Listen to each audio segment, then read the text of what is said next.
Matthew and I have been friends for about 35 years. And when we were younger, in our early 20s, Matthew is the daredevil of the crowd, right? For example, we go down to the American River with a whole group of people to go swimming, whatever. All of a sudden, Matthew swims across the river. He's climbed an oak tree and done a triple backflip off a high branch into the water. He didn't even ask anyone to look at him. He just did it because that's how he likes to live.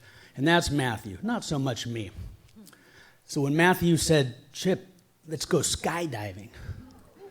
All right, let's do it. Okay.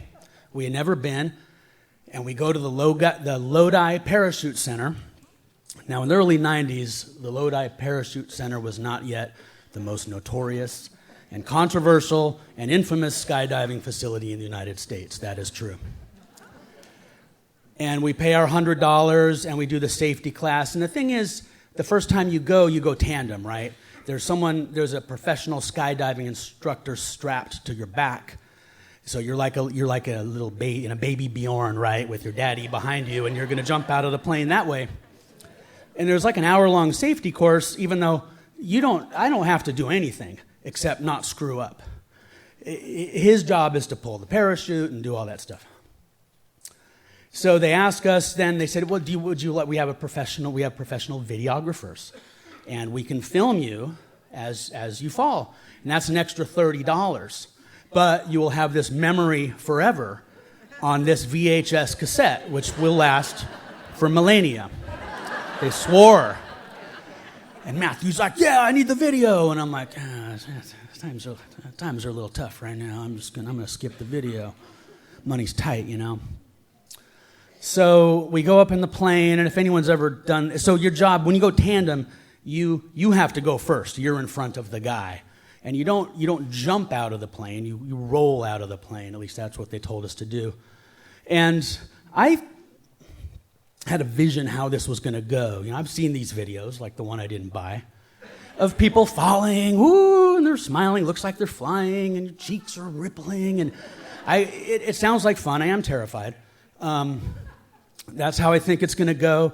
And every fiber of your being is saying, stay on the inside of the plane. Don't go to the outside of the plane, but stay. It's kind of a DNA thing. But I don't want to chicken out, so here we go. And I roll out the plane door, and we immediately begin spinning in uncontrollable somersaults. And I'm just like, sky, ground, sky, ground, sky, ground. That's all I can see. And I'm 100% certain that I am going to die. I don't know if the guy is still on my back or not. I don't know what's happening. I think my mother is going to be so crushed when I get crushed. I haven't even had children yet. I haven't been back to Europe.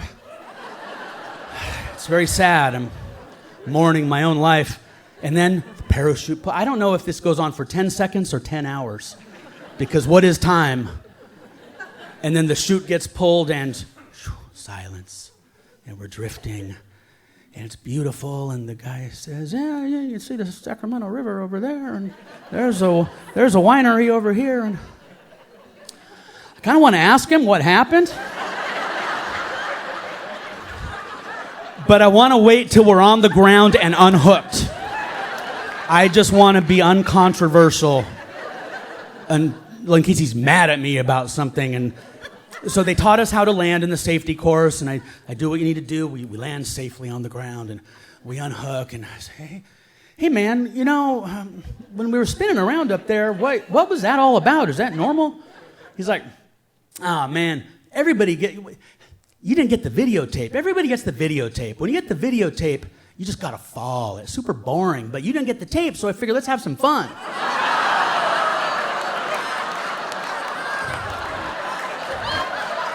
And when they peeled my hands off of his throat, not really, Matthew lands, and I'm like, hey, how'd it go? And he's like, it was cool, it was great. I'd asked the guy if we could do some tricks and stuff, but he said no, because you got the video. You just gotta kind of fall.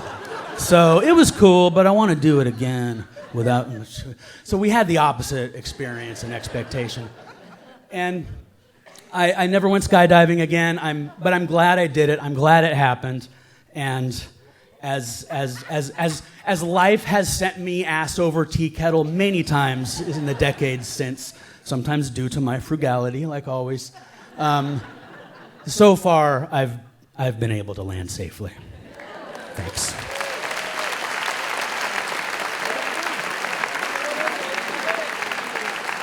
All right, Chip Powell, everybody. Yes. Okay. All right.